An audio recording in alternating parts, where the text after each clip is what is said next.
ജോമിനച്ചൻ പ്രാർത്ഥിക്കും. ഞങ്ങളുടെ ആയുസ്സിന്റെ ഉടയവനും പരിപാലകനുമായ ദൈവമേ, ഈ നല്ല സമയത്തിനായി ഞങ്ങളങ്ങെ സ്തുതിക്കുകയും ഞങ്ങളങ്ങെ മഹത്വപ്പെടുത്തുകയും ചെയ്യുന്നു. ദൈവമായ കർത്താവേ, അവിടുത്തെ ശുശ്രൂഷകരായി വ്യത്യസ്ത ഇടങ്ങളിൽ ഞങ്ങളെ നിയോഗിച്ചിരിക്കുന്ന അവിടുത്തെ വലിയ കൃപകൾക്കായി, നിന്റെ വലിയ നിയോഗത്തിനായി കർത്താവെ നന്ദിയോടെ സ്തോത്രം. ദൈവമായ കർത്താവെ, ഞങ്ങളെ ഏൽപ്പിച്ചിരിക്കുന്ന ജനത്തെ ദൈവമായ കർത്താവെ ഭംഗിയായ വിധം ദൈവവചനത്തിലൂടെ പഠിപ്പിക്കുവാൻ, ദൈവവചനം ഞങ്ങൾ പഠിക്കുവാൻ എല്ലാം ഞങ്ങളെ സഹായിക്കണമെന്ന് പ്രാർത്ഥിക്കുന്നു. ദൈവവചനത്തിന്റെ പഠനത്തിലൂടെയും മനനത്തിലൂടെയും ദൈവജനം ആത്മീയമായി വളരുവാൻ കർത്താവെ സഹായിക്കണമെന്ന് പ്രാർത്ഥിക്കുന്നു. കർത്താവെ, ദൈവമായ കർത്താവെ, അങ്ങ് കഥകളിലൂടെയും ഉപമകളിലൂടെയും ദൈവവചനം സാധാരണ ജനത്തോട് കർത്താവെ സംസാരിച്ചുവല്ലോ. ദൈവമായ കർത്താവെ, ഞങ്ങളെ ഏൽപ്പിച്ചിരിക്കുന്ന ജനത്തോട് ഭംഗിയായി സംസാരിക്കുവാൻ, സമ്മതിക്കുവാൻ ഈ കാലങ്ങളിൽ ഞങ്ങളെ സഹായിക്കണമെന്ന് പ്രാർത്ഥിക്കുന്നു. കർത്താവെ, അതിന് ഇന്നത്തെ ക്ലാസ് ഏറ്റവും ഉപകാരകരമായി തീരണം എന്ന് ഞങ്ങളിനോട് പ്രാർത്ഥിക്കുന്നു. ഇത് ഞങ്ങൾക്ക് ക്ലാസ്സിന് നേതൃത്വം നൽകുന്ന പ്രിയപ്പെട്ട ജോയൽ എൻ ജേക്കബിന് വേണ്ടി പ്രത്യേകിച്ച് പ്രാർത്ഥിക്കുന്നു. കർത്താവെ, ഈ കാലങ്ങളിൽ നിന്റെ ശുശ്രൂഷക്കാരനായി നിന്റെ മകൻ വേല ചെയ്യുമ്പോൾ ദൈവകൃപ കൊണ്ട് നിറയ്ക്കണം. ഞങ്ങൾക്ക് നേതൃത്വം നൽകുന്ന പ്രിയപ്പെട്ട റൺസിയേഴ്സിന് വേണ്ടി പ്രാർത്ഥിക്കുന്നു. ചർച്ച് അനിമേഷൻ സെന്ററിന്റെ എല്ലാ പ്രവർത്തനങ്ങളെയും ദൈവകാര്യങ്ങളിലേക്ക് സമർപ്പിച്ച് പ്രാർത്ഥിക്കുന്നു. ദൈവമേ, ദൈവകൃപ കൊണ്ട് നിറയ്ക്കണമേ. ഞങ്ങളുടെ സഭയ്ക്ക് വേണ്ടി പ്രാർത്ഥിക്കുന്നു. ഞങ്ങളുടെ മെത്രാപ്പോലീത്ത തിരുമേനിക്കായി, ഞങ്ങളുടെ എല്ലാ മേൽപ്പട്ടക്കാർക്കായി, എല്ലാ വൈദികർക്കായി, സുവിശേഷകർക്കായി, അനേക ഇടങ്ങളിൽ വേല ചെയ്യുന്ന മിഷണറി പ്രവർത്തകർക്കായി എല്ലാം പ്രാർത്ഥിക്കുന്നു. കർത്താവെ, ദൈവകൃപ കൊണ്ട് ഞങ്ങളെ നിറയ്ക്കണമേ. ഈ കഴിഞ്ഞ പകൽ മുഴുവൻ ഞങ്ങളെ അത്ഭുതകരമായി പരിപാലിച്ചല്ലോ. ഈ സന്ധിയിലും നിന്റെ കൃപ ഞങ്ങളുടെ മേൽ ധാരാളമായി ഉണ്ടാകണമേ. ഇടയങ്ങളെ കാത്തുകൊള്ളണമേ. യേശുവിൻ നാമത്തിൽ തന്നെ ആമേൻ. ആമേൻ. നമുക്ക് ഇന്ന് ആനിമേഷൻ സെന്ററിന്റെ നേതൃത്വത്തിലുള്ള ഒരു നല്ല ഒരു വിഷയമാണ് ഇന്ന് ക്ലാസ്സായിട്ട് നമുക്ക് ലഭിച്ചിരിക്കുന്നത്. നമ്മൾ സാധാരണ സംസാരിക്കുമ്പോൾ പറയുന്ന ഒരു കാര്യമാണ്, അതിനൊരു കഥയുമില്ല, കഥയും കഴമ്പുമുള്ള കാര്യം പറ എന്ന് പറയാറുണ്ട്. ഞങ്ങൾ സെമിനാരിയിൽ പഠിക്കുമ്പോൾ 2ാമത്തെ സെമസ്റ്റർ അവിടുത്തെ സൺഡേ സ്കൂളിൻ്റെ ഹെഡ് മാസ്റ്ററായിട്ടിരിക്കാൻ എനിക്ക് അവസരം കിട്ടി. ആദ്യ പ്രസംഗം തയ്യാറാക്കിയപ്പോൾ ഒരു പ്രസംഗമൊക്കെ തയ്യാറാക്കി നമ്മുടെ ഫാക്കൽറ്റിയെ കാണിക്കണം. അങ്ങനെ സി എബ്രാച്ചൻ, അതായത് പിന്നീട് മാർ എബ്രഹാം ചെറുകാട്ടെന്ന് ആയ സി എബ്രാച്ചനെ കൊണ്ടുവന്ന് ഈ പ്രസംഗമൊക്കെ കാണിച്ചു. അപ്പം ഞാൻ ആ പ്രസംഗത്തിൽ ഒരു ഇലസ്ട്രേഷനായിട്ട് പറഞ്ഞത് സെപ്റ്റിപ്പൻ കണ്ടുപിടിക്കാനുണ്ടായ സാഹചര്യമാണ്. അപ്പോൾ ഞായറാഴ്ച ആരാധനയ്ക്ക് പോയപ്പോൾ കുഞ്ഞിൻ്റെ കരച്ചിൽ കേട്ട് അന്ന് മുട്ടുസൂചി കുത്തിക്കൊണ്ടുപോയ മനുഷ്യൻ, അദ്ദേഹം ആ കുഞ്ഞിൻ്റെ കരച്ചിലിനെ തുടർന്ന് പിന്നീട് ആലോചിച്ച് ഒരു സേഫ്റ്റി ആയിട്ടുള്ള ഒരു പിന്ന് കണ്ടുപിടിച്ചതിനെ പറ്റിയും അതുകൊണ്ട് ആരാധനയ്ക്ക് പോകുന്നതിൻ്റെ സാങ്കത്യത്തെക്കുറിച്ചൊക്കെയാണ് അന്ന് കഥയായിട്ട് പറഞ്ഞു. അപ്പം സി എബ്രാച്ചൻ ചോദിച്ചു, ഇത് 1800-കളിലോ 1700-കളിലോ നടന്നൊരു കാര്യമാണല്ലോ, ഇന്നത്തെ കാലത്ത് പറയാൻ ഏതെങ്കിലും കഥകളുണ്ടോ? അപ്പോൾ അന്ന് തൊട്ടുള്ള ഒരു വലിയ അന്വേഷണമാണ്. അതിനുശേഷം പട്ടം കിട്ടി വയനാട്ടിൽ ചെന്നു. വയനാട്ടിൽ ചെന്നപ്പോൾ ഞാൻ ചുണ്ടയിലും ബെഡേരിൽ വടുവഞ്ചാലിൽ എബ്രാഹിമനച്ചൻ പ്രസംഗത്തിന് വരുമ്പോൾ കുറേ പത്രക്കെട്ടുകളും പത്രത്തിലെ പേപ്പറുകളൊക്കെ കട്ട് ചെയ്തുകൊണ്ടാണ്. എത്ര തനേഷ്യസ് തിരുമേനിയൊക്കെ അങ്ങനെ ചെയ്ത് കണ്ടിട്ടുണ്ട്. അതിനെ ക്രിസോസ്റ്റം തിരുമേനി അതിനെക്കുറിച്ച് അങ്ങനെ പറയാറുണ്ട്. കട്ട് ചെയ്ത പേപ്പറും കൊണ്ടൊക്കെ വരുന്നു, അല്ലെങ്കിൽ അതിനെപ്പറ്റി അങ്ങനെ പറയുന്നുണ്ട്. ഞാൻ നേരിട്ട് ഒരു പട്ടക്കാരൻ എന്നുള്ള രീതിയിൽ സുജനച്ചൻ അങ്ങനെ ഏറ്റവും കറണ്ടായിട്ടുള്ള കഥകളിലൂടെ എന്നും ഒരു പ്രസംഗം തയ്യാറാക്കുമ്പോൾ ഒരു വലിയ ചലഞ്ചാണ് ഒരു നല്ല ഉപമ എവിടുന്ന് കണ്ടുപിടിക്കും. നമ്മൾ നമ്മുടെ ഗുരുക്കന്മാരൊക്കെ പറഞ്ഞ പല കഥകളിലും കൺവെൻഷൻ പ്രസംഗങ്ങളിലും എല്ലാം കഥകളാണ് നമ്മൾ ഓർത്തിരിക്കുന്നത്. കർത്താവ് പറഞ്ഞ എത്രയോ കഥകൾ അത് നമ്മളെ ഓർത്തിരിക്കുന്നു. ശ്രീരാമ പരമഹംസർ പറഞ്ഞ കഥകൾ നമ്മൾ ഓർത്തിരിക്കുന്നു. ഇനിയിപ്പോൾ ഞാൻ പ്രസംഗമൊന്നും ഞാൻ എൻ്റെ ഭാഗം ഞാൻ വിടുകയാണ്. ഇനി റെൻസിയച്ചൻ നമ്മുടെ ഇന്നത്തെ ഈ സ്റ്റോറി ടെല്ലിങ്ങിനെ പറ്റിയുള്ള ആളിനെ പറ്റിയുള്ള വിശദ വിവരങ്ങൾ ഇപ്പോൾ പറയുന്നതായിരിക്കും. ദൈവത്തിന് സ്തോത്രം. എത്രയും സ്നേഹവും ബഹുമാനമുള്ള വൈദികരെ, ഇന്ന് പ്രിയ കൊച്ചുമ്മമാരെ, ഈ സെഷന് നേതൃത്വം നൽകുന്ന പ്രിയ ജോയൽ എം ജെക്ക് ബഹുമാനപ്പെട്ട റജി ഡാൻ ഫിലിപ്പോസ് അച്ഛൻ തന്റെ ആമുഖ വാക്കുകൾ പറഞ്ഞതുപോലെ നമ്മുടെ ശുശ്രൂഷയിൽ വളരെ പ്രധാനപ്പെട്ട ഒരു ടൂളാണ് സ്റ്റോറി എന്ന് പറയുന്നത്. And we are all story tellers. നമ്മളെല്ലാവരും അത്തരത്തിൽ സുവിശേഷം പറയുന്നവരാണ്, സുവിശേഷം പങ്കുവയ്ക്കുന്നവരാണ്. ഈ ഭൂമിയിലെ ഏറ്റവും ധന്യമായ, ഏറ്റവും ലോകത്തെ വീണ്ടെടുത്ത കഥ ഈ ലോകത്തോട് പറയുവാൻ വിളിക്കപ്പെട്ടവരാണ്. അത് എത്രമാത്രം ക്രിയാത്മകമായി നമുക്ക് ഈ ലോകത്തോട് പറയാൻ സാധിക്കും എന്നുള്ളതാണ് നമ്മുടെ ശുശ്രൂഷയെ ഏറ്റവും ധന്യമാക്കുന്നത്. മാർത്തോമാ ചർച്ച് ആനിമേഷൻ സെന്ററിന്റെ പല ഇനിഷ്യേറ്റീവുകളിൽ ഒന്നാണ് എഗീറോ എന്ന പേരിലുള്ള മിനിസ്ട്രിയിലായിരിക്കുന്ന ക്ലർജി, മിനിസ്ട്രിയിലായിരിക്കുന്ന ആളുകളുടെ സ്കിൽ ഡെവലപ്മെന്റിനായിട്ടുള്ള sessions. And we have been conducting a number of sessions of this while. കഴിഞ്ഞ ജൂൺ മാസം മുതൽ പല സെഷൻസ് നടക്കുകയുണ്ടായി. ഈ സെഷനൊക്കെ വളരെയധികം താല്പര്യത്തോടെ ബഹുമാനപ്പെട്ട അച്ഛന്മാർ, കൊച്ചന്മാർ ഏറ്റെടുക്കുന്നതിൽ ഒത്തിരി സന്തോഷമുണ്ട്. നമ്മളൊരു AI ടൂൾസിന്റെ വർക്ക്ഷോപ്പിലാണ് ആരംഭിച്ചത്.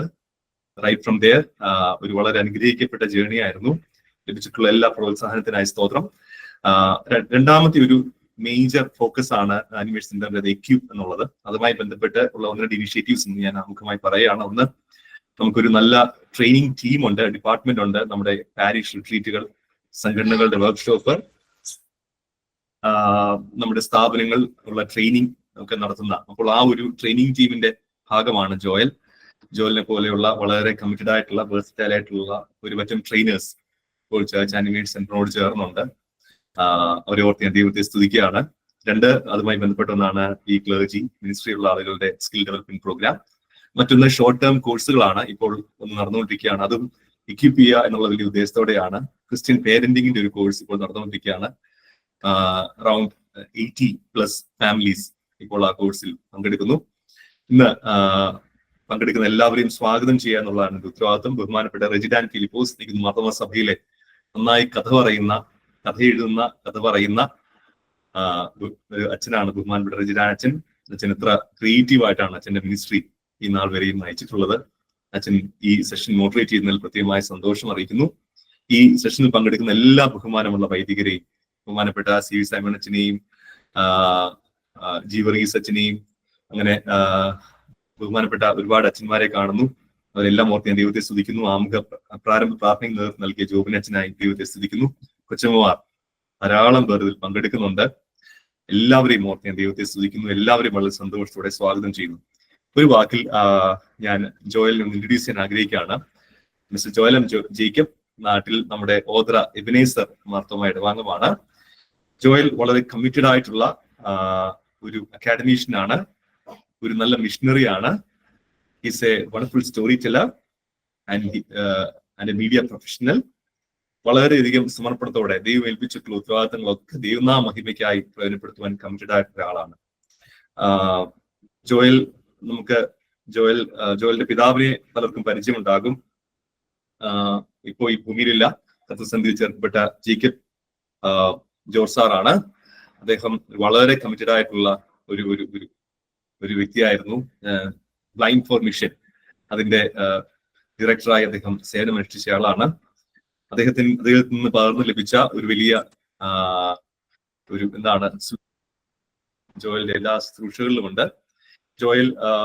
ജോയലിന്റെ മാസ്റ്റേഴ്സ് ഇൻ കമ്മ്യൂണിക്കേഷൻ, ഇന്ത്യയിലെ തന്നെ ഏറ്റവും പ്രശസ്തമായ centre for ഇഫ്ലു English and foreign language ഇൻസ്റ്റിറ്റ്യൂട്ടിൽ നിന്നാണ് ജോയൽ പൂർത്തീകരിച്ചത്. കൂടാതെ തന്നെ ജോയലിന് MA ഇൻ ഓർഗനൈസേഷൻ ലീഡർഷിപ്പ് ഉണ്ട്. ഇപ്പോൾ currently he's doing his PhD. ഇപ്പോൾ അദ്ദേഹം ക്രൈസ്റ്റ് യൂണിവേഴ്സിറ്റിയിൽ അസിസ്റ്റന്റ് പ്രൊഫസറായി ജോലി ചെയ്യുന്നു. അവിടെ തന്നെ നമ്മുടെ മാർത്തോമാ സ്റ്റുഡൻസ് അസോസിയേഷന് ജോയലാണ് നല്ല നേതൃത്വം നൽകുന്ന. അവിടെയുള്ള യുവജനങ്ങളൊക്കെ ഒരുമിച്ച് ചേർക്കുകയും അവർക്ക് വളരെ നല്ല നേതൃത്വം നൽകുകയും ചെയ്യുന്നു. അദ്ദേഹത്തിന്റെ അധ്യാപന ശുശ്രൂഷയോടൊപ്പം തന്നെ അദ്ദേഹം ഒരുപാട് ട്രെയിനിങ് പ്രോഗ്രാമുകൾ നടത്തുന്നയാളാണ്. പ്രത്യേകിച്ച് കോർപ്പറേറ്റ് ട്രെയിനിങ്ങിലൊക്കെ അദ്ദേഹം വ്യാപൃതനാണ്. Is a renowned trainer. വളരെ വേഴ്സറ്റൈൽ ആയിട്ടുള്ള ആളാണ്. പല മേഖലകളിൽ ജോയൽ തന്റെ പാഠവും തെളിയിച്ചിട്ടുണ്ട്. ജോലി ചെയ്യുന്ന ഒരു വളരെ യുണീക്കായിട്ടുള്ള ഒരു മിനിസ്ട്രിയുടെ പറയുന്നത് ഉചിതമാണ് ഞാൻ കരുതുകയാണ്. അദ്ദേഹം നമ്മുടെ മിഷണറിമാരെ എക്വിപ്പ് ചെയ്യാനുള്ള ഒരു വലിയ വർക്ക്ഷോപ്സ് നടത്തുന്ന ഒരാളാണ്. പ്രത്യേകിച്ച് മിഷൻ നറേറ്റീവ്സ് ഡെവലപ്പ് ചെയ്യുന്നതിന് സഹായിക്കുന്ന വളരെ എഫക്റ്റീവായിട്ടുള്ള വർക്ക്ഷോപ്സ് ഇന്ത്യയുടെ പല ഭാഗങ്ങളിൽ നടത്തിയ ആളാണ്. പലപ്പോഴും മിഷനിൽ നടക്കുന്ന കാര്യങ്ങളൊക്കെ പുറം ലോകം അറിയാതെ പോകാറുണ്ട്. എന്നാൽ അവിടെ ഉണ്ടാകുന്ന ട്രാൻസ്ഫോർമേഷൻ അത് നല്ല കഥകളായി, നല്ല നറേറ്റീവ്സ് ആയി ഡെവലപ്പ് ചെയ്യാണ്ടൊക്കെ നമ്മുടെ മിഷൻ രംഗത്തുള്ള ആളുകളെ എക്വിപ്പ് ചെയ്യുന്ന ഒരു വലിയ മിനിസ്ട്രിയുടെ ജോലിയോടൊപ്പം ചെയ്യുന്നുണ്ട്. ഇപ്പോൾ ചർച്ച് ആനിമേഷൻ സെന്ററിന്റെ ഒരു വളരെ ലീഡിംഗ് ട്രെയിനറായി ജോയൽ ഈസ് ഓൺ ബോർഡ്. ജോയലിനെ ഓർത്ത് ദൈവത്തെ സ്തുതിക്കുകയാണ്. ദൈവം നൽകുന്ന എല്ലാ അവസരങ്ങളും അപ്രകാരം ദൈവനാമ മഹിമയ്ക്കായി ഉപയോഗിക്കുന്ന ഒരു അനുഗ്രഹിക്കപ്പെട്ട ചെറുപ്പക്കാരൻ. ജോയലിനെ ഓർത്ത് ദൈവത്തെ സ്തുതിക്കുന്നു. ഇന്ന് ഈ ഒരു കൂട്ടായ്മയിലേക്ക് വളരെ തിരക്കുകളുടെ മധ്യയാണ്, സോ മെനി തിങ്സ്, അതിന്റെ മധ്യേ സമയം കണ്ടെത്തി വന്നതിൽ ദൈവത്തെ സ്തുതിക്കുന്ന grace God for you Joel. ജോയലിനെ വളരെ സന്തോഷത്തോടെ സ്വാഗതം ചെയ്യുന്നു. ഒരു ടിപ്പ് ഓഫ് ദ ഐസ്ബർഗ് മാത്രമേ ഞാൻ ഇൻട്രഡക്ഷനിൽ പറഞ്ഞുള്ളൂ. അതിനേക്കാൾ ഒത്തിരി അപ്പുറമാണ് ജോയലിന്റെ പ്രവർത്തന മേഖലകൾ. ജോയലിനെ പ്രത്യേകമായി സ്വാഗതം ചെയ്യുന്നു. Thank you. ജോയലിലേക്ക് മൈക്ക് കൈമാറും. Okay, thank you very much, Achande introduction. And I consider it a great blessing to be amongst all of you to share some ideas I know about storytelling.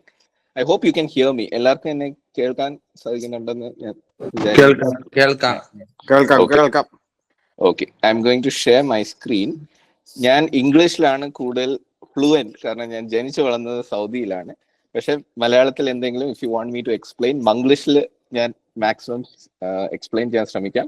ഇല്ലെങ്കിൽ I mostly speak in English, but if you have a doubt, you can ask me, and I am willing to share. Okay. One second, I will share my screen. Okay, so today we are going to be talking about tales that captivate, the art of storytelling. This was a topic given by Renzi Achin to me. So let's get started. So let me start off with the story itself. Once upon a time, there was a many years ago, there was a sultan in Baghdad. So this sultan was a very clever man.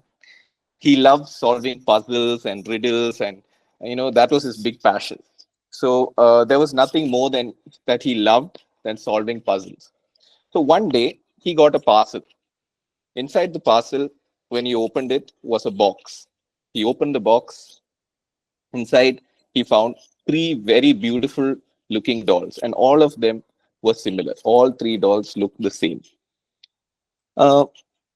He picked up the dolls, put them outside, and inside the box there was a note. And this is what the note said. So this is what the dolls look like, and this is what the note says. I'll start my story again. Actually, you can go to the next slide. So once upon a time, there was a sultan in Baghdad who loved puzzles. He loved solving riddles. So one day he got a parcel, and in that parcel he found 3 similar looking dolls.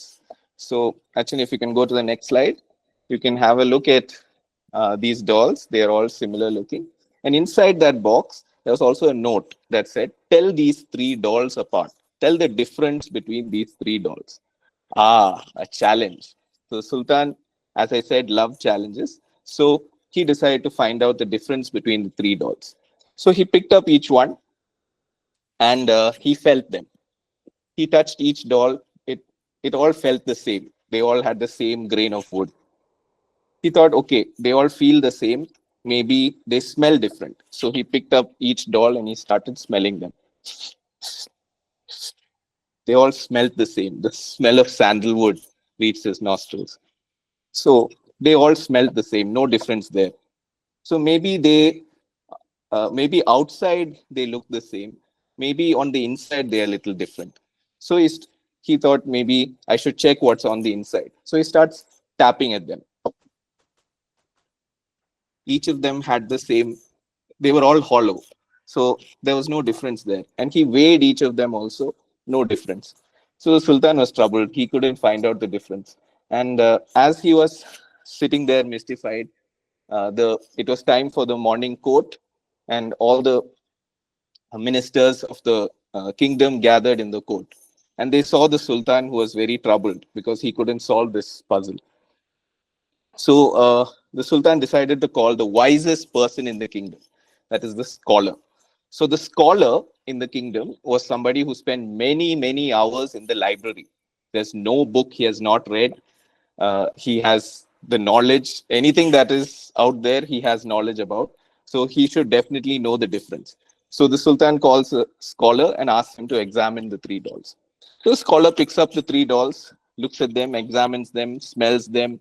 He also taps at them, weighs them, and then he looks at them for a few seconds, places the dolls in the box, and he just walks off.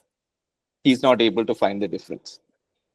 So Sultan is worried, if the wisest person can't solve it, then who can solve it? Then the Sultan had an idea. There is a joker in the kingdom. The joker is, or the fool, is somebody who entertains the court, who would come and do little tricks and tell funny jokes and make everybody laugh. So if the wisest person can't solve it, maybe the joker in the kingdom can solve it, because he may be able to think out of the box. So Sultan calls a joker and asks him to come into the room. So Joker somersaults, he does a little trick, comes to the room, he sees the Sultan and the box, and he asks, what do you need? The Sultan says, tell me the difference behind these three dolls. So the Joker picks up the three dolls, he looks at them, and he starts juggling them. He juggles them little by little, he starts juggling them behind his back, does a lot of interesting tricks, twirls them around his hands. He sees that there's no difference, and after a while he gets bored, he keeps the dolls in the box and he also walks away.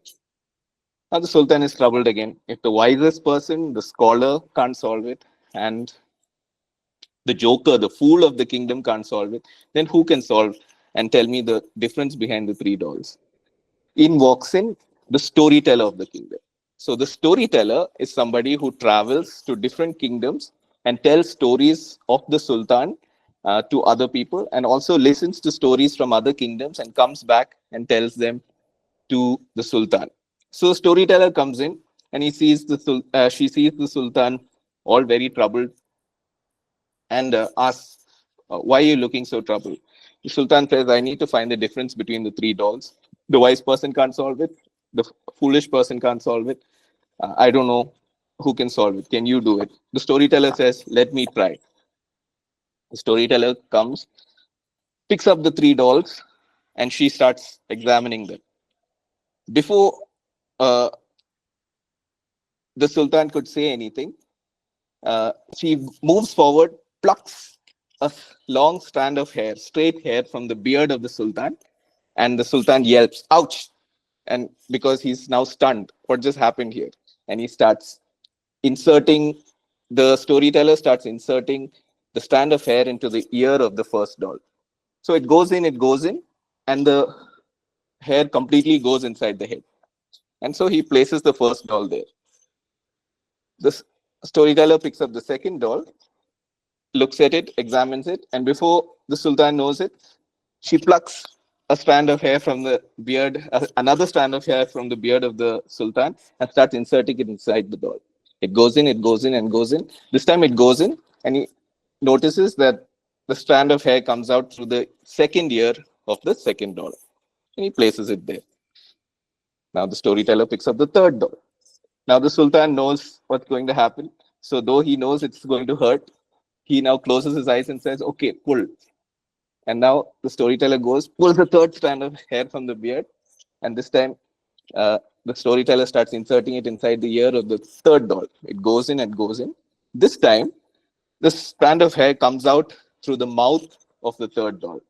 And as the Sultan was watching, the straight strand of hair was coming out a little twirled, a little curled outside the mouth of the third doll. So the storyteller says, I found the difference, and he places it there. The Sultan was really happy because the storyteller was able to find the difference between the three dolls, but he still had that question. Why did the strand of hair come out curled through the third doll? So storyteller said this, I will tell you the difference. The first doll represents the scholar, somebody who knows everything, who hears everything, sees everything, reads everything, and just retains it inside. The second doll represents somebody like the Joker, who will hear everything and it goes out through the other ear. He doesn't retain anything inside. The third doll is like me. It's a storyteller. I hear everything and I tell it to other people. But each time I retell the story, I would add a little twist to it. So, Achin, if you can go to the next slide. For a storyteller, whatever the storyteller hears, it goes in and it gets retold with a little twist. Every storyteller changes the story just a little to make it her own. So I don't know if you have heard this story before. You may have been familiar if you read Arabian Nights stories or stories from Persia. You may have come across this. But this is a great story to help us understand the power of storytelling. And also it teaches us how storytellers listen to stories and then tell them to other people. So, Achin, if you can go to the next slide. Another thing we can learn from this story is that storytellers are good listeners. They listen to good stories and then are able to tell them to other people. Next, Achin.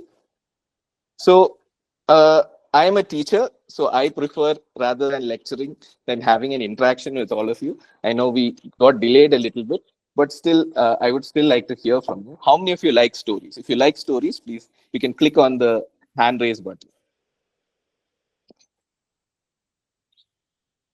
Okay, most of you seem to like stories. So why do we tell stories? What is it about stories that fascinate us?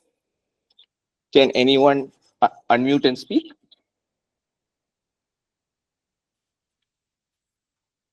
Communication becomes easier.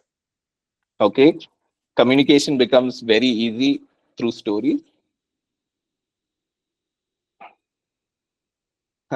Bharat says to make my child sleep. That's why he likes stories. Thank you.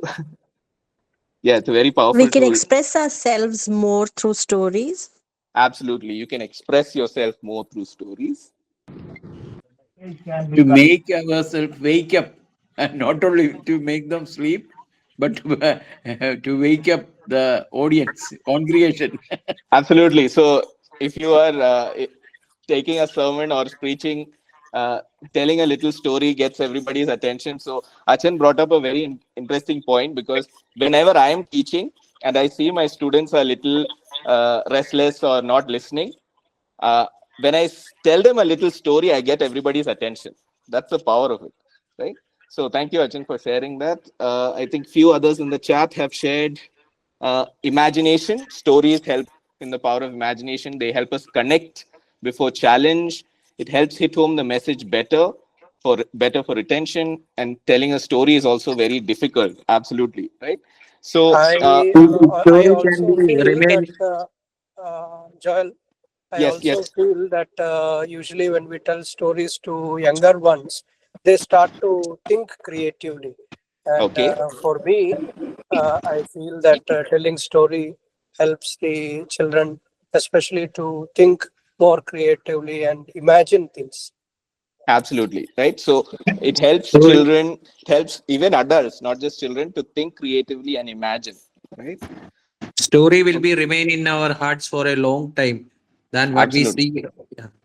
absolutely. Stories remain in our hearts for a long time. We are able to retain it very well. Reception to the message is much more easy through a story. Yes, thank you. Thank you for all these thoughts. Achan, if you can go to the next slide. I would like to define stories like this. Okay, this is how I like to define stories. Stories are what we do as humans to make sense of the world. Okay, I'll repeat that. Stories are what we do as humans to make sense of the world. So as we are growing up, we've been hearing a lot of stories. Either grandparents or our parents or friends have been telling us different stories, and we've been reading different stories, watching different stories on the screen, and that is how we have understood the world growing up. We understood this is how the world works. So as human beings, storytelling, as you know, has been a something that phenomena that has been there for ages. We'll get to that in a little bit, where historically storytelling has been a form where people have been passing on and helping people understand that this is how things work, right? This is how the world works. Early man, before language was properly formed. They were telling stories by painting on caves, if you remember from your history books, right? They were painting on caves to tell people that this is where you can get food, this is where a tiger is, where a lion is, you have to be careful, right? This is how people were making sense of the world. So stories even today help us make sense of the world. Actually, next slide, please. Okay, so some basic facts about storytelling, which you already know. Just I want to, for those who are first time getting to understand this concept, I just want to bring it to you. Stories are universal. There's something in stories that is there for everybody. It allows us to express our lives. They keep cultures alive. A lot of, in India especially, there are a lot of oral storytelling cultures. If you go to places like Rajasthan, Madhya Pradesh, and several other areas, if you go to the village areas, a lot of their cultures are kept alive through storytelling. So you have lots of groups of communities coming together and sharing their stories. That is how they pass on information to the next generation, right? So stories also connect us to universal truths about our world, what is happening around us, to different truths, to different value systems that we have, to different ways the world works. And people pass on cultural knowledge. Next one, actually. Okay, interesting fact, storytellers were actually honored in many countries. So, especially in the medieval times, they were sometimes considered second to the king. I'll tell you why, because these storytellers, like the storyteller in the story about the Sultan I was telling you, storytellers used to travel to other kingdoms, hear stories from there, bring in all that information and come back and share it to the Sultan. And uh, they would also go to these other countries and share stories of what their king or their sultan was doing to other kingdoms. So in one sense, it was like a PR, like a person who was sharing stories, doing public relations and telling the world, what was going on, what the king was doing, and keeping that history awake and alive. So they were considered sometimes second in importance to the kings in medieval times. Next section. Okay. So what is it about stories that hook us? Most of you have told me this already in the chat. So they connect us emotionally to people and events. They help us identify with different people and it gives us a purpose. So we'll be talking about how stories have a purpose when we tell them, and it helps us identify with that purpose. They are a very simple tool, but at the same, though they are very simple tools, they are very powerful at the same time because they can influence people. And as some of you mentioned, they're very memorable and repeatable. We always remember a good story, right? And we can always tell it to somebody else. And that's the power of it. And that's the great characteristic that a story has. And neuroscience says that for us as human beings, facts alone are not enough, right? We can have lots of facts, we can figure statistics, but if you add a contextual story along with that fact, it magnifies the impact. We can tap into the emotions behind the story, and we can tap into the emotions of our audience, and that is more persuasive. We can move people into action. That's because we attach meaning to stories, and emotions are what push us towards action. Next, Achin. So a quick example, I won't spend too much time here, but a statistic is that 2 million children die each year due to preventable diseases like diarrhea and pneumonia. Okay, this is a fact. 2 million children die every year because of diarrhea and pneumonia. This is being given out by the World Health Organization. So when I give the statistic, yes, it shocks all of us. It makes us sad. But if I add a story of a child who is suffering because of a disease like diarrhea and pneumonia, and it goes along with this story, it definitely magnifies the impact. Immediately, we get emotionally attached to that story. So I attach a photograph, I tell the story. So I'm a journalism teacher as well. So if you can imagine, we read these stories every day. So when you add a fact along with a story along with it, the impact is larger. Immediately, we get emotionally connected to it. Okay, Achin, let's go next. And the last fact I want to say about storytelling is about our brain. I don't know how many of you know about this, that we have two memories in our brain. So they say that one part of the brain is the fact memory. So this is where we store details like birthdays, numbers, any statistical facts. All this are stored in one in the fact memory. And then we have something known as the episodic memory. And this is where we store memories, events, experiences. Right. So when we want to recall a story, it comes from the episodic memory because we remember it and it gets stored in the episodic memory. So, they say that when we pass away, before we die, the last 1 minute before we pass away, when we are breathing our last, they say the story of our life will play like a movie before us. Okay, that is what a lot of research is saying, that the story of our life will play like a movie, and we'll see in probably 1 minute or so, we'll see our whole life playing out before us. So I can kind of testify to this because, like Achan was saying, my father passed away 2 years ago. It's going to be 2 years in March. So I think 3-4 days before he passed away, he had fallen unconscious, and we thought we lost him. But he came back to consciousness after a few hours. So when he came back to consciousness, he started talking about things that happened 20-25 years back when he was in another state and when he was working in another place. He was bringing back all those memories. So I started thinking it's probably because it's coming from his episodic memory, right? The story of his life kind of played out, and he was able to recall some of those things from that part of his memory, right? So the point I want to leave here is make sure you live a life worth living, so that when you watch that movie of your life, it's worth watching, right? So even in that last minute, you have a good life that you want to watch from beginning to the end. Yes, Achan. Next, please. Okay, so how many of you think you're very good storytellers? So Reggie Achan, I have heard, is now a very good storyteller who uses a lot of stories. Are there others who you think are very good storytellers? Okay, Susan ma'am is a good storyteller. Is there anyone else? Okay, 2 people. Okay, storytellers. Okay, only 3 people are very confident. So Achin, can we go to the next slide, please? So I want to tell you a fact. We are all storytellers. So Renzi Achin mentioned this in the beginning. We are all storytellers. And I'll tell you what.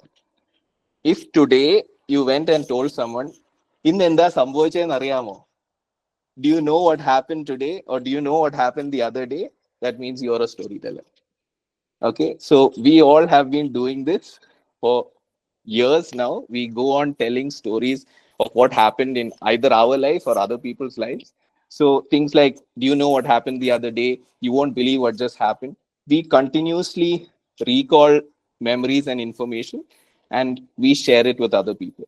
Some of us are very good storytellers. We are very expressive. We put a lot of details. We use our body language so much, and we share stories in a very expressive way. Some of us are not so expressive and don't tell it very well, but the core of it is there is a storyteller living inside us, which some of us need to work on. Right? Some of us are very, very good at it. Some of us are good at it. Some of us need to work on it. But ultimately, it's a skill that we can all learn. And we live in a network of stories, and there's no stronger connection between people than storytelling. Next, Sachin. Okay, so now let's do another activity. I want you to tell me. I'll take 2 volunteers.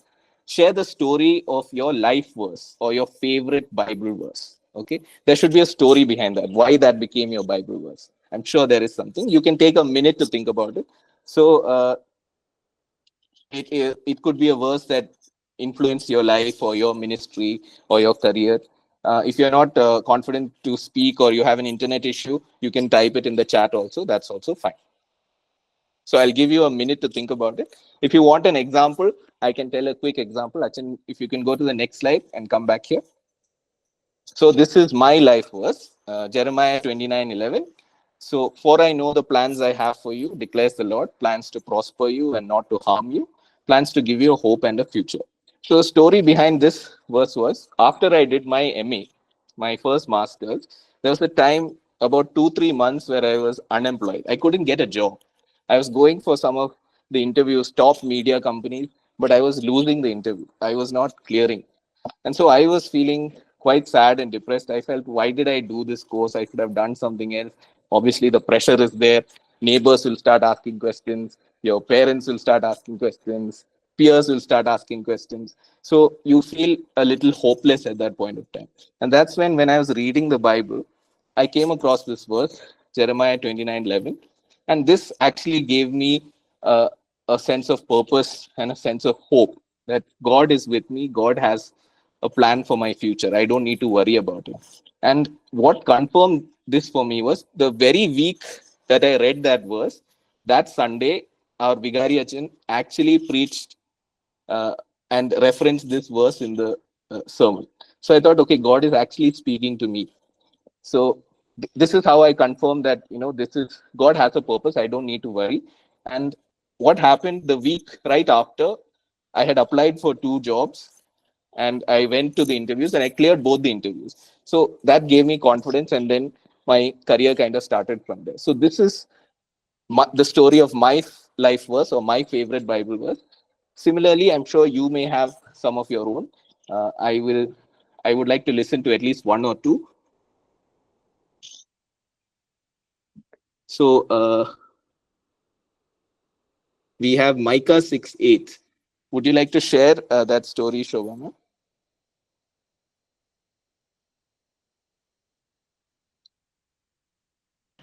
മനുഷ്യ നല്ലതെന്തെന്ന് നിനക്ക് കാണിച്ചു തന്നിരിക്കുന്നു.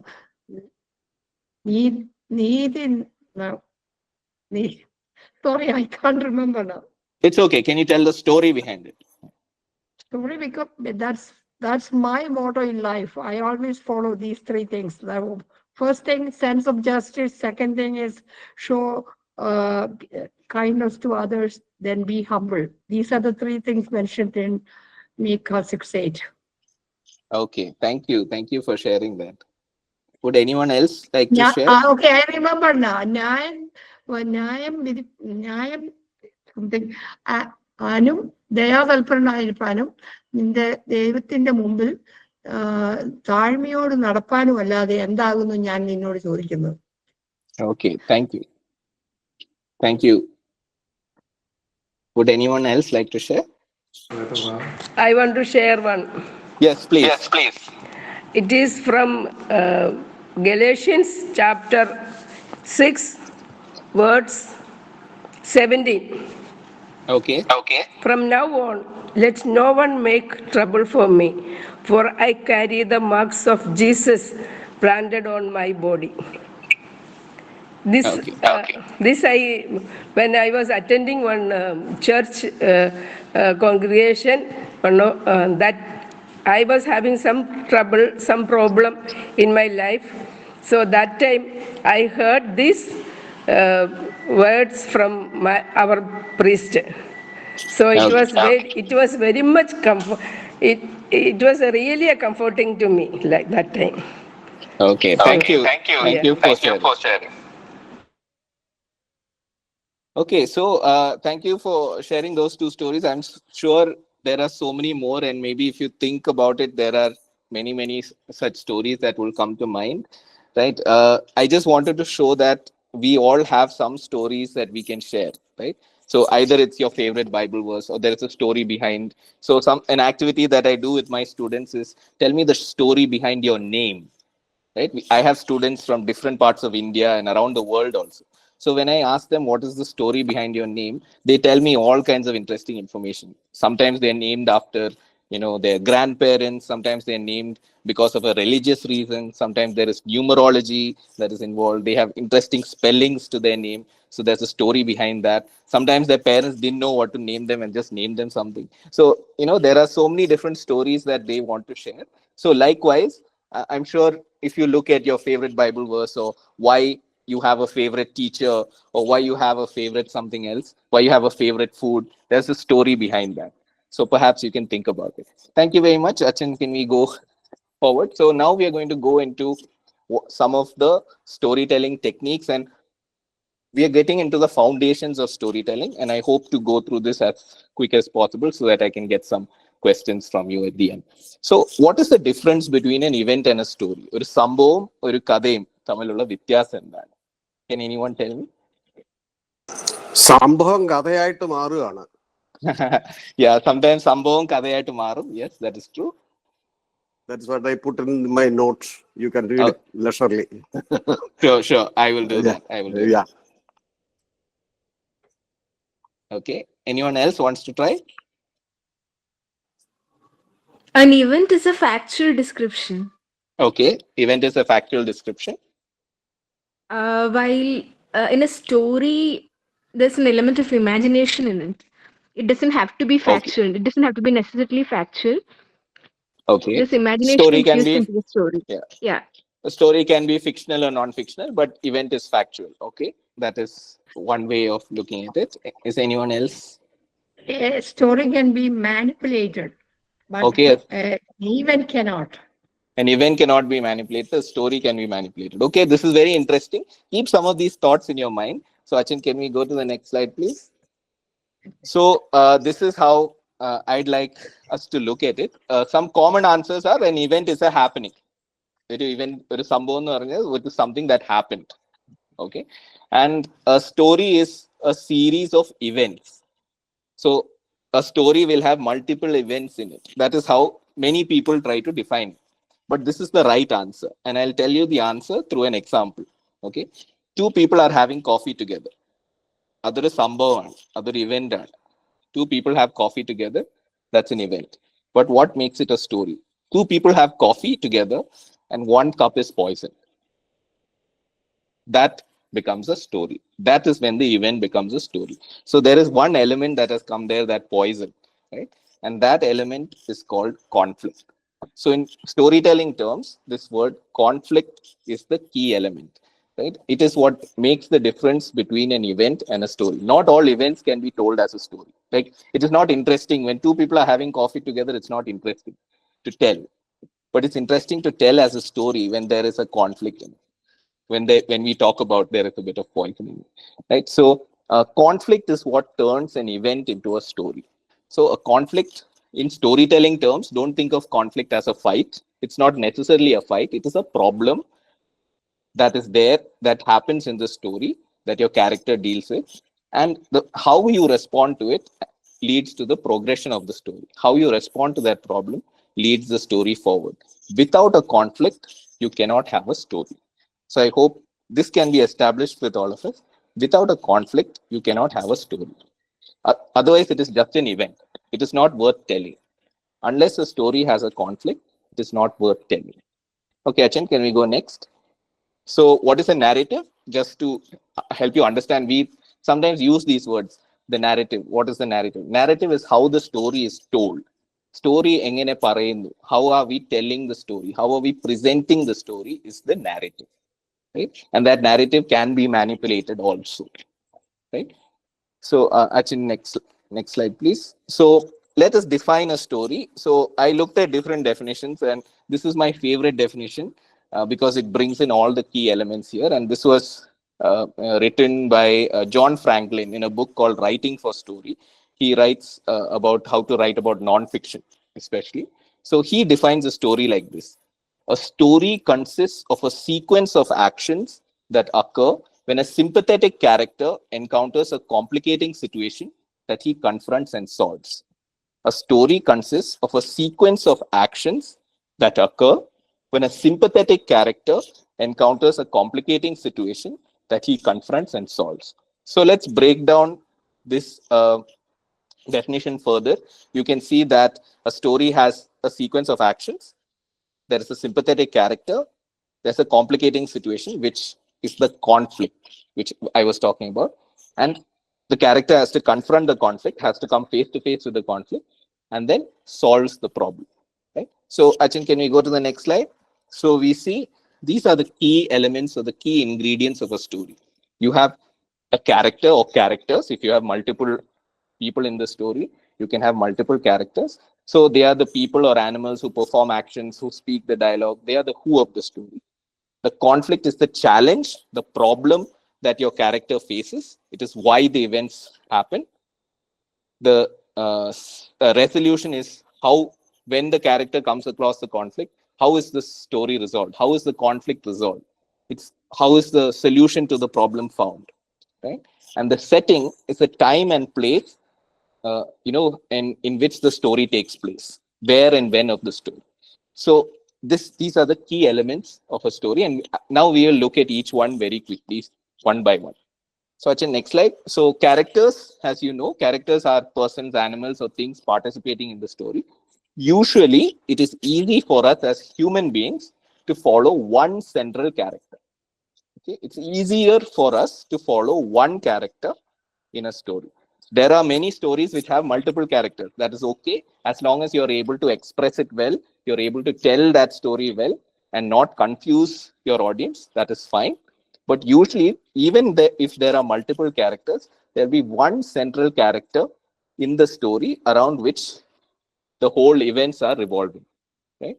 So we as listeners make an emotional connection with that character. We have an empathy or a sympathy towards that character, their thoughts, their feelings, the way they do what they do, because unless that character is relatable, you cannot make a connection with your listeners, right? And people like stories about other people. We like listening to stories about other people, right? So we like to know what's happening in our neighbor's house, right?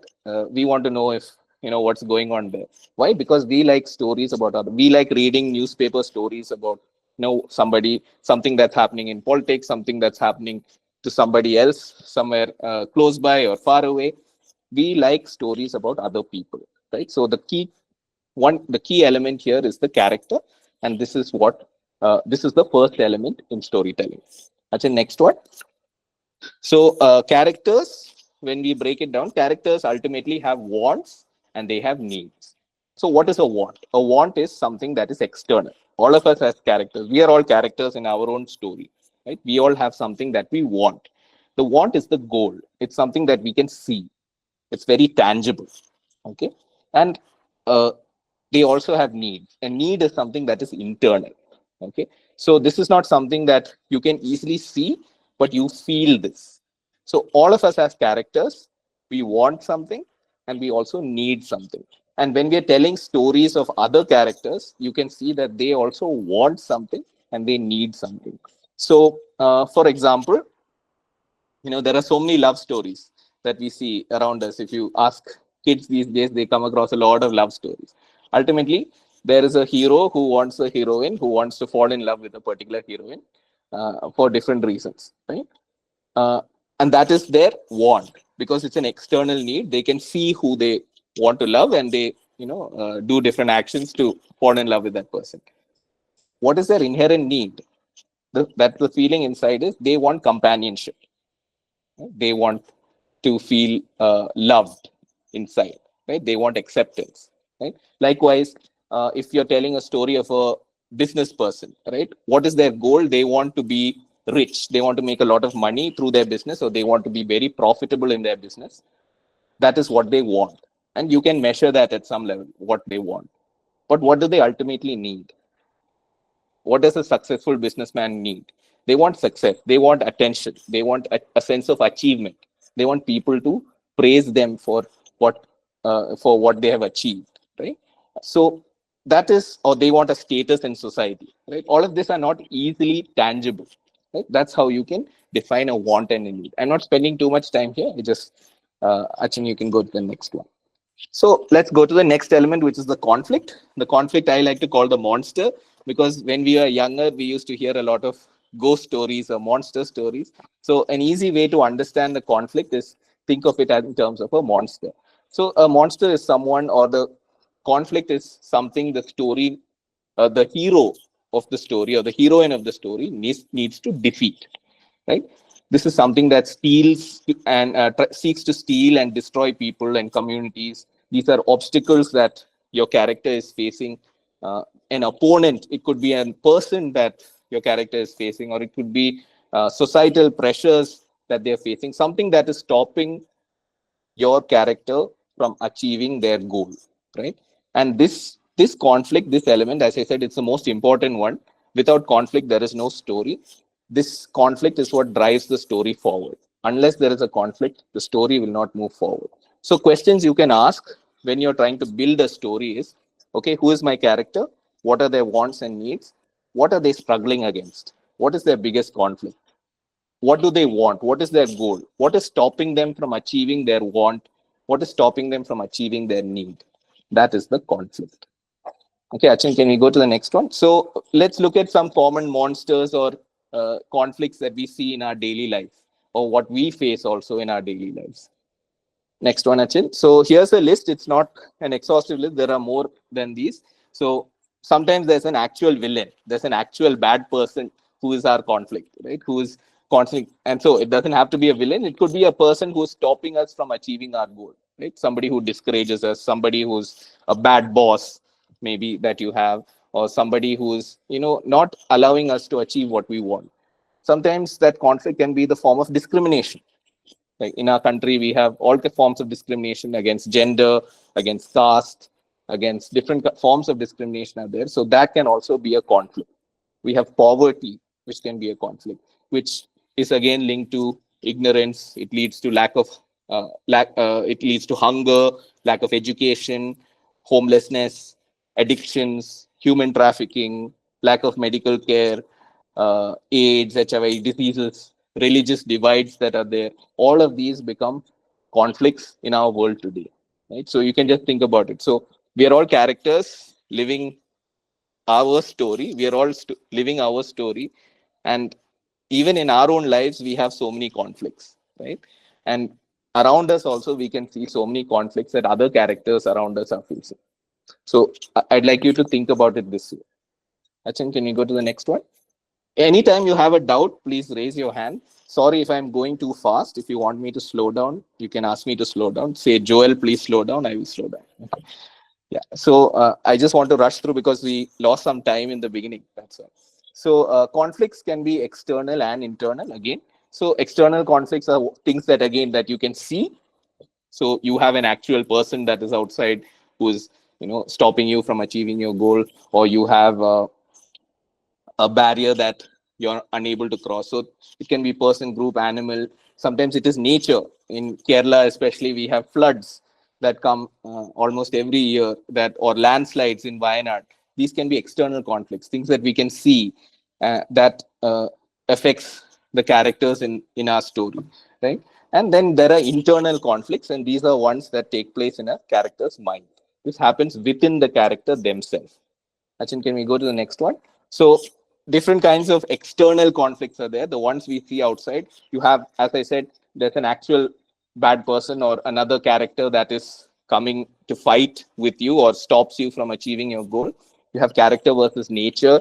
As I said, there are natural occurrences like landslides, floods, earthquakes, different natural occurrences that stop our characters from achieving their goal. Then we have character versus society. Your character is fighting against ills in society. So I don't know if you can see this third picture below. This is a picture of Rosa Parks. I don't know if you know the story of Rosa Parks. Rosa Parks was considered as one of the first leaders of the civil rights movement in the United States. So Rosa Parks was a Black American. So in those times, in 1950s, Black Americans were not allowed to sit in the front of the bus. That was reserved only for white people, right? Because of racism. So Black people had to always sit at the back. So Rosa Parks found a seat in the front on December 1st, 1955, and decided to sit in the front of the bus. And when some white people got on the bus, they asked her to move, saying, this is not your seat, this is our seat, you should move to the back. But she refused to move.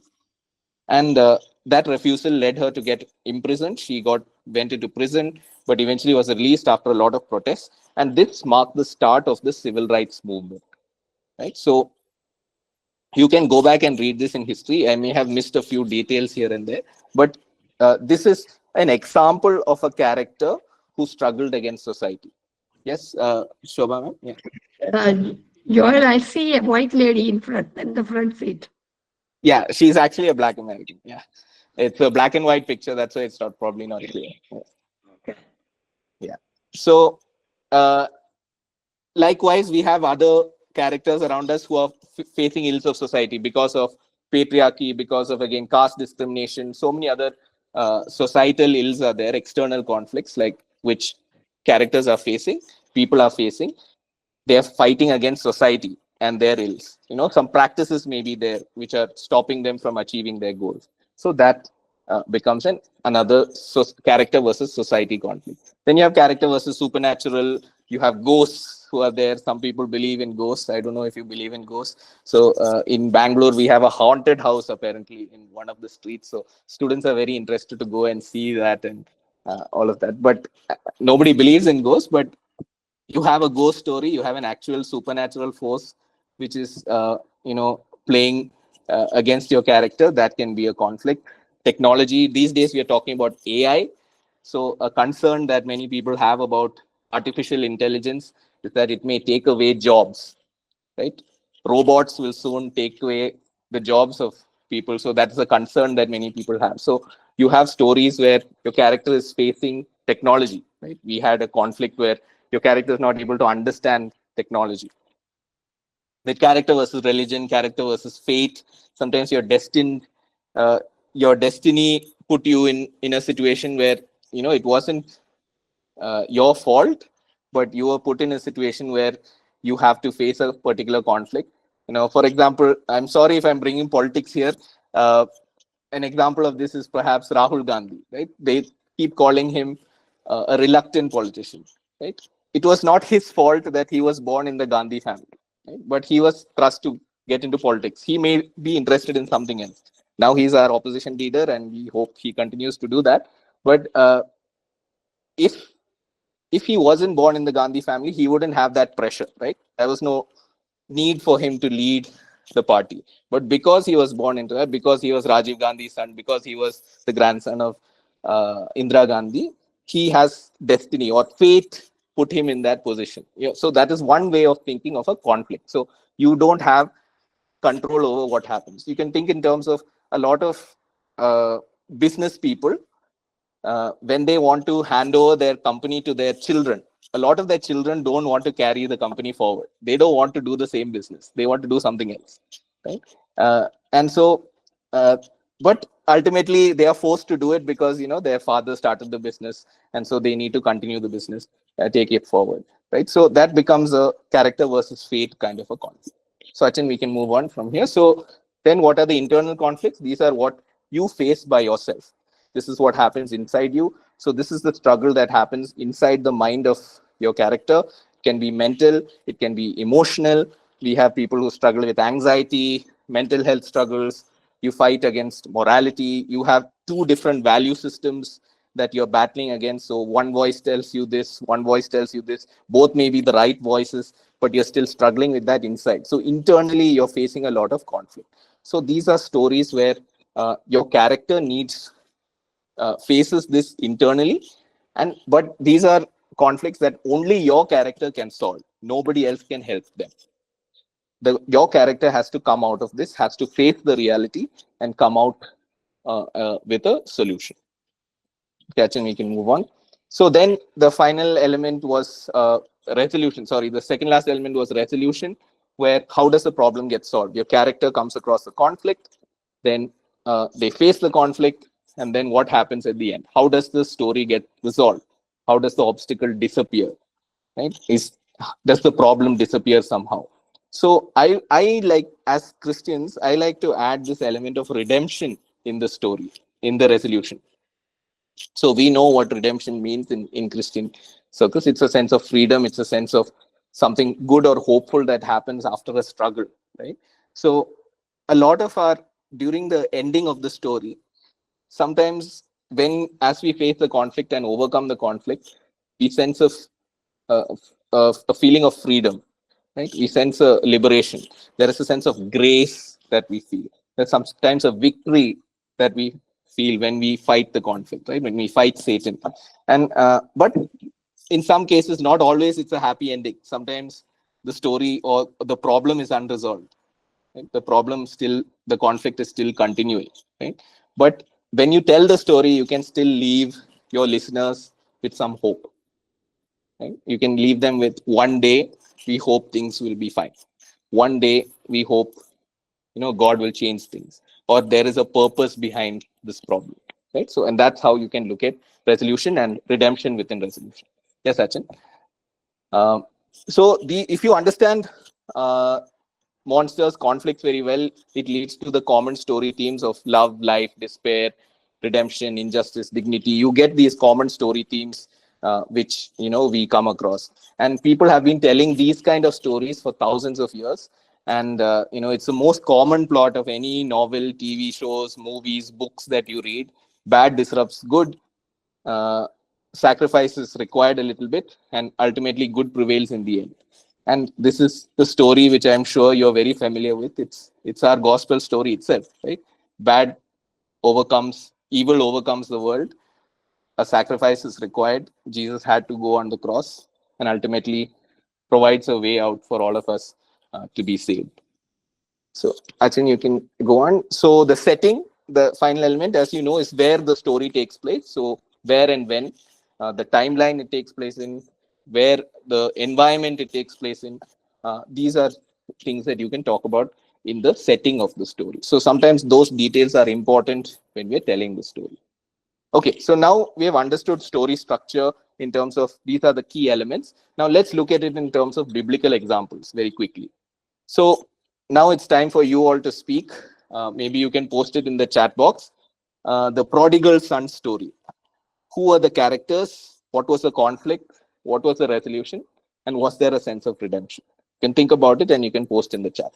So I get a little time to drink some water.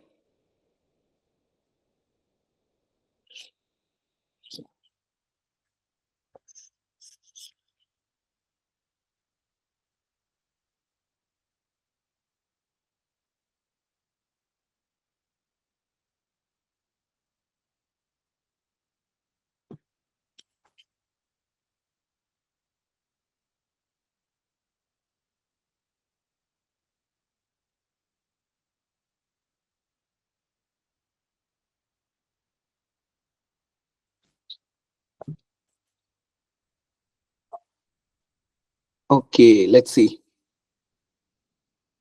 Okay, who are the characters in the prodigal son story? Father and the two sons. Okay, father and the two sons. Okay, same thing in the chat. Okay, what was the conflict?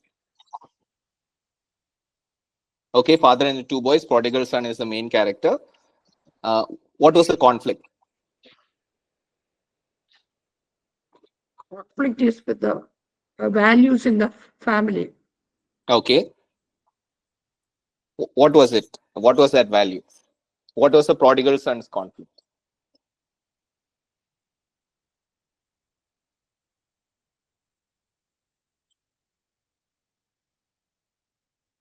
Need for independence. Okay. Thank you for Jyoti for telling us that in the chat. So there was a sense that the prodigal son wanted independence. They didn't want to be with the father and wanted to have independence for himself, right? Wanted freedom to do whatever he wanted to do. Any other conflict you can think of? Okay, greed. Okay, thank you for that. So greed was also a conflict that was there. He wanted more money. He wanted a different lifestyle. Yes, very good. So I also like to think all of this is correct. I also like to think of it in one way, right? There's a very interesting conflict here. When does a son get his father's property? Especially in those times, right? It's when the father dies, right? So ultimately, the prodigal son was telling his father that you are dead to me. You are no longer my dad. You are dead to me, right? I want my inheritance. I want what is mine. So the interesting conflict of he doesn't think he needs a father. He doesn't think a father is important to him. And so you are dead to me. I just want my inheritance. So what do you think was the resolution? What happened? We all know the resolution, but what happened in the end? Father forgave his son's wayward life. Yes, he was returned back. The prodigal son when he lost all his money, he came to a realization that coming back to his dad was the better decision. And he needed to seek forgiveness. And ultimately, he was redeemed. He was given a new life. His father forgave him and gave him a completely new life, and he came to his senses. Thank you. Thank you. So you can see how these story elements are playing into our biblical stories. You can place these elements, character, conflict, resolution, setting, in any story that is there in the Bible, and or in any story that you read or that you watch on the screen on TV or Netflix or any other platform. These stories all have these basic elements: character, conflict, resolution, and then the setting, right? And the sense of redemption that you can think about. Thank you, Achin. Can we go to the next one? So, how about us? Do we have good story? Okay, Mr. Biju is saying that there is a parallel story of the elder son. Yes, I don't want to miss that. The story of the second son is actually very, very interesting. So who was actually the prodigal son is something that we can ask there when you think about the elder son. Okay, so do we have good stories to tell? How do we tell them? What do you think? Do we all have good stories to tell? Of course. Of course, yeah. Okay, Achin, can we go to the next slide? So for impact, so this is a quote by Bidemi Mark Modi. He says, for impact, tell your true story, your own story with its challenges, your victories, everything. Build hope by helping others find themselves by your story.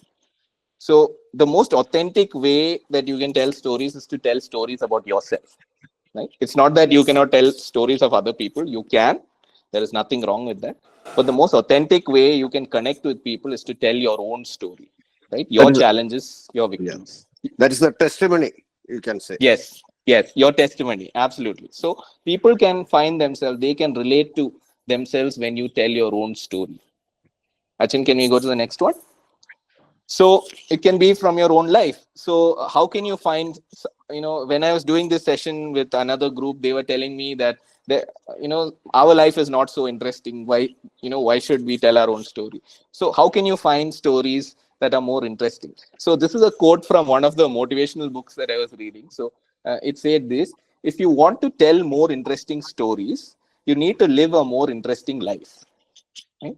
So if you want to tell more interesting stories about yourself, you need to live a more interesting life. And it doesn't mean you have to do something extraordinary.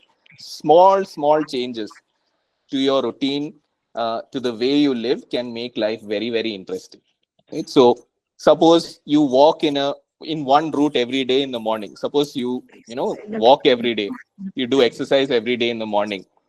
Suppose you decide, okay, I'm not going in this route, I will take a different route. Suddenly your perspective changes. I'm sure you will come across some different things that you see and experience, and that itself you can turn into a story, right? Otherwise, when somebody tells us, what happened today, it was the same like yesterday, it was same like every day. This is what we usually tell, right? There's nothing interesting to tell. How do we make life interesting? Is make small changes in our daily routines. You'll definitely have something interesting to say, because everything is a story, right? We are living stories every single day. So as Christians, especially, God definitely makes our life interesting. So I have some pictures here that I've shared. I'll quickly take you through them. The first one at the very top is me. If you recognize that clown, that Komali is me. So when I was in college, we had some of these competitions where we needed to dress up as a character. So I decided to take some time and dress up as this Komali, and nobody else took that much effort. And because I dressed up as that, I was able to live a different character, and ultimately I won the prize for that competition, which helped me discover something new about myself. I like to dress up, I like to act like a character, I like to be artistic, right? And you discover some new artistic things about yourself, right? Sometimes in my classroom I try different activities. So the second photograph that you see is me doing a little activity with my students, and they come and stuck sticky notes on the board based on the activity. Right? I tried something different in the class. That's a story. I can now go around and tell my other colleagues, I tried something in class today. It was very interesting. That's also a story. Right? So they say if you travel a lot, you will come across a lot of interesting characters. you will experience new things, and you can tell great stories, right? So all these are a little away from our normal routines, what we normally do. But when we start to make small changes, life becomes more interesting, and we can share our own stories, right? So I wanted us to remember that God places so many conflicts in our life. I'm sure you can all testify to that, that we can tell stories about ourselves and how God's grace helped us through these experiences. Right? There are so many testimonies that we can share, so many stories that we can share of God's grace through difficult times, through the conflicts that we face. Okay, Achin, we can quickly move forward.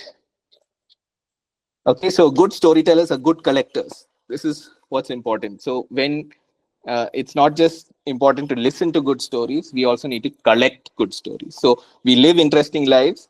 Yes, we live it, we experience things. At the same time, we need to document them. We need to collect them, right? So these days, I don't know, some of you use diaries. I also still like writing in books and notebooks and diaries. But these days, the current generation uses phones. So you can open up a Google Doc or Notes app on your phone, and you can start documenting them. Something that happened in your life today. So every day, if you note one, at the end of the year, you'll have 365 stories, right? You can share. Or if you don't want to do it daily, you can think of one memorable incident in that week. You can document it weekly. You'll have 52 stories to share at the end of the year, right? So start a notebook, diary, a Word document, Google Doc, an email, a phone app, and build a story bank. It's important that we collect the stories and build a story bank. So collect moments of God's grace where you felt God transformed you, or God taught you a lesson, right? Or something that emotionally moved you, or you met somebody very interesting, or you heard a story that was very interesting. Write down those characters. Uh, who who was it? What happened? Where did it happen? When did it happen? Was there an interesting dialogue that they said? Was there an interesting phrase that they said? Maybe you can break it down in the story elements itself. Who's the character? What was the conflict? What was the resolution? What was the setting in which it was in? Sometimes you can use props to serve as memory aids for storytelling. We'll come to that in a couple of minutes. Story bank, my today's takeaway. Okay, thank you. Achin, I hope that is a takeaway for all of us to note down some of the stories and collect some of our stories. Okay, can we move forward? So here's a homework activity for you as part of this story bank. Think of moments in your life that really shifted you in some way, or really transformed you, or really moved you, right? Dig into that. Why does that moment stick with you? Why is it important for you? You can think about the emotions that you felt during that moment, and you will start to see some patterns. You will see there are different points in your life where you have felt this way. Start noting them down, and you will have many interesting stories to share. Okay, Achin, can we move forward? Okay, once you have collected the story, develop the story. So you have all the elements: character, setting, conflict resolution, and you can add the element of redemption also. Focus on moments where you were, how you felt, how they transformed you. So an example is, it took a disaster for me to understand the role my father played in my community, right? So you can start off by writing that phrase, and a phrase like that, and then you can start to build from that. Who are the characters here? What is the key conflict here? What are the emotions that you felt in these moments? Okay, I think we have some raised hands. You can ask the questions. Uh, you can unmute and ask the question.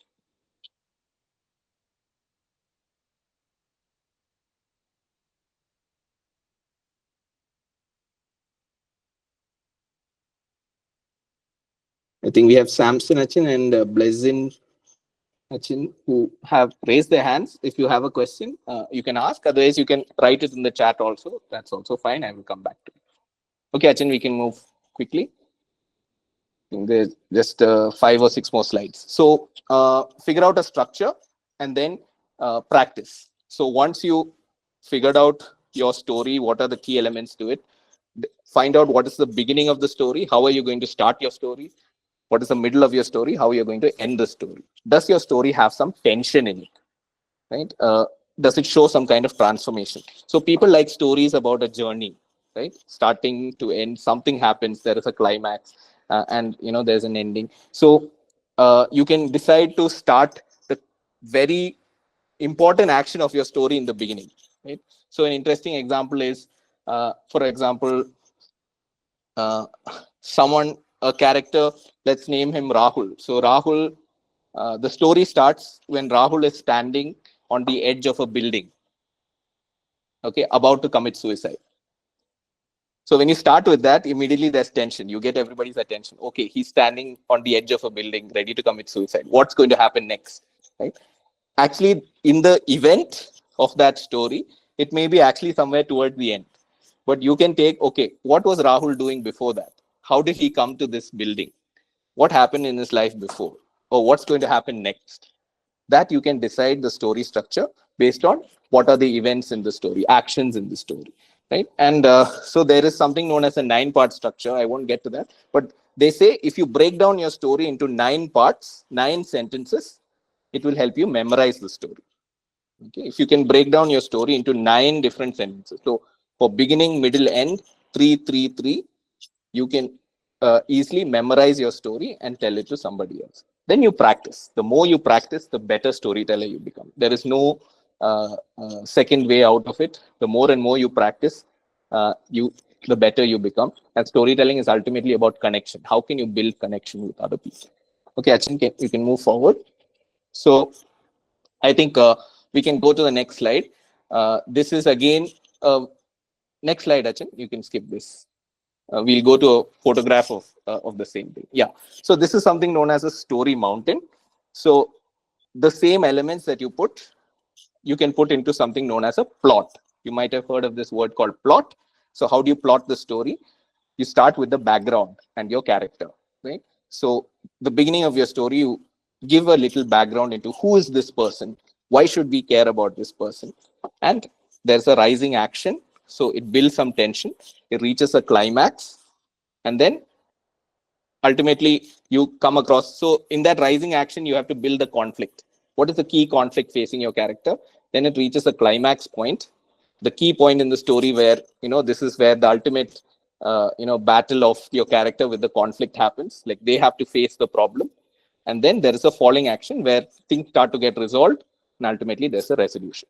So this is an easy way to plot your story. And Achin, you can go to next one. Yeah, so in a beginning, middle, end, this is the way you can again structure the story.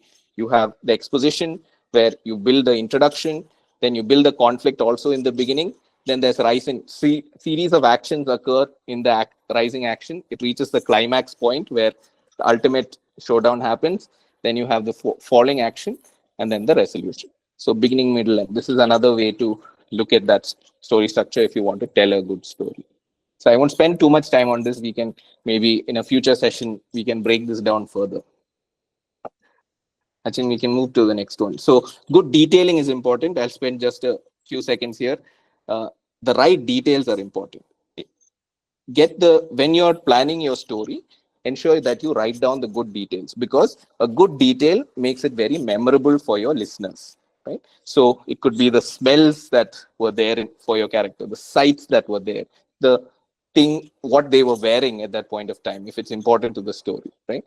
If there's something emotional that is there, a detail that is interesting there.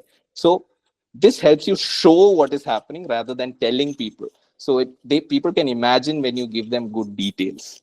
Okay, Achin, we can go ahead. So give people the 5 senses. What is your character smelling? What are they tasting? What are the sounds they're hearing? Right? Can you make those sounds? Maybe can you smell those smells? Say when I say something like the smell of fish was in the air, immediately we all smell fish, right? Because we have all smelled fish. We know the smell of fish, right? So our mind immediately starts imagining that. So bring in those little details that are important to the story. It helps people visualize. Achin, you can move forward. So I'm running through this very, very quickly. Okay, stories can be entertaining also. You can be very humorous. I don't know how many of us think we are funny people. This is not very easy. Not all of us are funny people. But if you can add some humor, it definitely can make a story very interesting. And there are different techniques to that. Maybe we can look at that later. Achin, next one. So you can use body language, gestures, facial expressions. You can use voices, right? Like you tell little children, you can also do it with adults. Adults also enjoy stories like you tell children, right? All of us enjoy that. You can do a little mimicry if you're good at that. You can use your facial expressions, use your eyes to tell a great story. You can use your hands. You can use movement. If you have space, you can move around. Sometimes I feel as achins are so stuck on the pulpit. You have the microphone in front of you, you're stuck there, so you can't move around. We look at some of these pastors in the Western countries. They sometimes keep moving around, with a mic and all that. So that movement also, when you tell a story, when you're moving around, you will see the attention of everybody following you, right? So in my classroom, when I'm teaching my students, I try to make it a point to move around. I move around the class and tell them a story. Everybody's attention is on me. Those who are sitting in the front suddenly turn back and look at where I'm going, because I'm telling them a story and they want to follow what is going on. Right? So that is also an interesting way that you can tell the story. Yeah, Achin, you can move on. Other quick tips: vary your volume, pitch. I think I already spoke about this. You can use silence, you can use pauses. These are small techniques. Maybe we can come to this in this.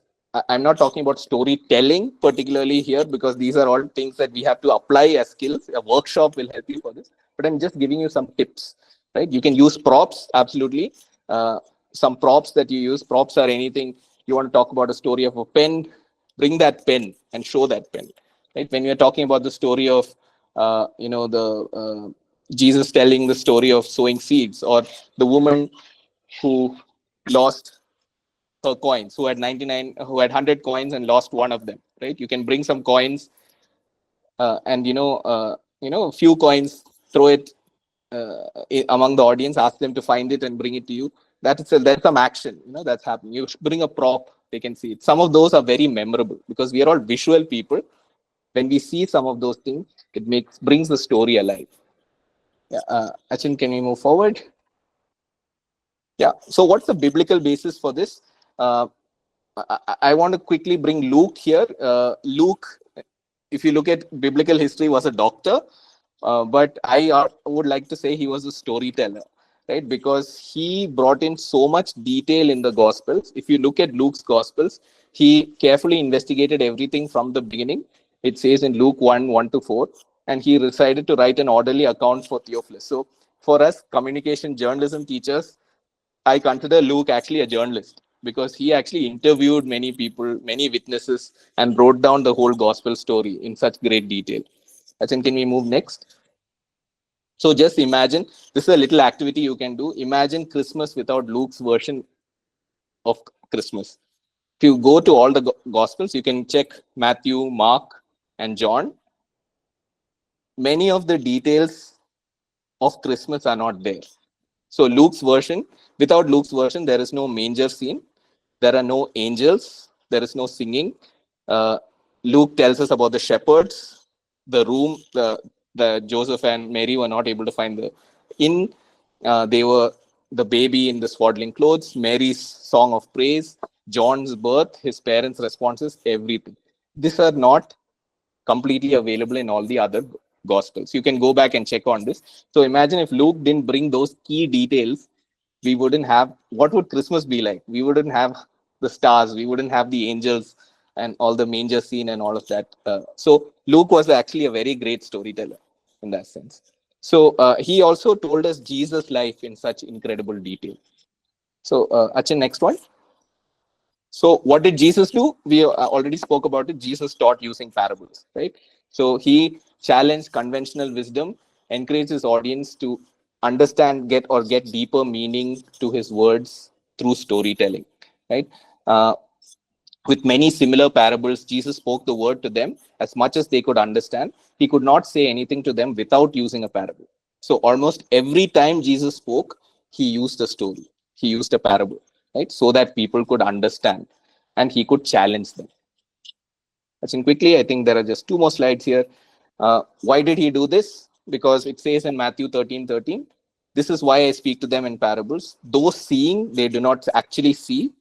Though hearing, they do not hear or understand. He wanted them to go behind the words of the story. He wanted them to understand the depth of meaning that are there in the stories, right? So he wanted to challenge the conventional wisdom of those times. Actually, next one. So biblical basis, so Jesus used very simple and relatable stories, something from everyday life, like the mustard seed, the lost sheep, something that was rooted in everyday life, right? So you can also think of similar things. When you want to tell your own stories or tell stories of people around you, you can create a parable or a story based on modern issues. We have addiction, reconciliation, stewardship, whatever be the point. Find something that is relatable to your audience, very simple and relatable, and you can share it with your audience to make them understand. Next one, Achin. So you can use props, as somebody was pointing out. Using props can enhance retention, create engagement. So a seed to illustrate faith, a lamp to demonstrate the light of the world, a broken chain to symbolize freedom from sin. Some of these make it very memorable and interesting. Next, Achin. So ultimately, the story is the point. Sometimes you don't need to explain the story. Jesus himself did not explain all the stories. If you look at, you can go back and look at some of the stories that Jesus told. He didn't always explain the story. Sometimes he just said the story. And that is enough. That is the point, right? So you don't have to go behind so much and explain the story so much, because that is enough for people to understand. And the parables call us to consider how God wants us to live and act, and he wants us to reflect on their meaning. And that is what stories can do to other people as well. And remember, the gospel story is the greatest story ever told, and we are living the story of our lives. God is taking us on a journey. Don't we have plenty of stories to share about God's grace? I think you can go to the next, Achin. Yeah, so I will end my presentation with just one last story. I hope you have the patience to hear it. I'll try and tell it as quickly as I can. Let's go back to Baghdad. So there was a sultan again in Baghdad, and this time the sultan had a son. And so because the prince was born, he wanted to celebrate, and he called all the people in the kingdom to come for a feast in the palace. So everybody came. They brought all kinds of gifts to the prince, and some brought jewelry, some brought carpets, some brought clothes, some brought gold and silver coins that they could present to the prince. Everyone brought something except one person, and this was Meheled Abi. Meheled Abi was the storyteller of the kingdom. So Meheled Abi came to the palace for the feast without bringing anything. So everybody started making fun of him and saying, you're insulting the prince. You haven't brought anything. Why haven't you brought anything? And this ultimately reached the ears of the sultan. The sultan called Meheled Abi inside his chambers, and he was very angry. How can you insult my prince by not bringing him anything? Everybody brought so many gifts. Why did you not bring anything? So Meheled Abi said, Sultan, calm down. I hope the prince gets many gifts. People have brought him carpets, jewelry, all kinds of gifts. These are all tangible, things that people can see. I will give, when the prince is old enough, I will give him something that is intangible. I will tell him a story every single day of his life. And I promise you, when the prince becomes the next sultan, he will be the most wisest, most compassionate, most just king in the whole world. Right? And true to his words, when the prince was old enough to understand language and words, Meheled Abi, the storyteller, came to the palace, told the prince a story every single day, different kinds of stories that Meheled Abi had heard from different kingdoms and around the world. And true to his word, when the prince was 20 years old, the sultan passed away, and the prince became the new sultan. And he was known as the most wisest, most compassionate, most just, most loving king. And this was a time when a lot of music and the stories of Arabian Nights and all of these wonderful things that we hear about the Middle East were born during his time. That's what the history says. And that that sultan's name was Harun al-Rashid. And a lot of Western historians call him Aaron the Great or Aaron the Upright. because they couldn't pronounce Harun. But you can go back and look at this. So he was known as the most wisest, most compassionate person in all of the world. Achin, next slide. So I'm ending with this. I hope we can bless others through the gift of our stories, like Mehlad Abi tried to bless the prince. I hope we can bless others through the gift of stories. There's no bigger gift that we can give others to influence people. And if you have any questions, I know I overshot time. If you have any questions, please feel free to ask. നിങ്ങൾക്ക് ആർക്കെങ്കിലും എന്തെങ്കിലും ചോദ്യങ്ങൾ തീർച്ചയായിട്ടും കാണുമെന്നറിയാം. ചോദ്യങ്ങളുണ്ടെങ്കിൽ പെട്ടെന്ന് ചോദിക്കാം, അല്ലെങ്കിൽ ഇതിനകത്ത് raise ചെയ്യാനുള്ള സാവകാശമുണ്ട്. അത് കമൻ്റ് ആയിട്ട് ഇടുകയോ അല്ലെങ്കിൽ ചോദിക്കുകയോ ചെയ്യാം. Okay. We have a question. Do you do workshops for 1 second? I will just look at the chat box. Do you have workshops for writers? Yes, I do workshops for writers also. Same in terms of storytelling, digital writing, journalistic writing. These are all sessions that I do. How do we weave stories together? I will come back to that. Yes, you can ask your question. Okay, is music a good way of getting attention? Or Absolutely. telling a story? But I think you forgot to mention that. Yes, I did. So thank you. Just like we use props, if you can use music, you can definitely tell a great story. So personally, I have tried it in the classroom. The only problem is students' attention goes to the music rather than listening to what you have to say. So you have to work on the volume, how much volume you are using for that. But music creates that ambience. Definitely, it has some value in it. You can use different sounds. So sometimes I use different sounds. Like I want to create an ambience of a forest, right? I can create a forest sound and then talk about a story there. That definitely makes it very interesting.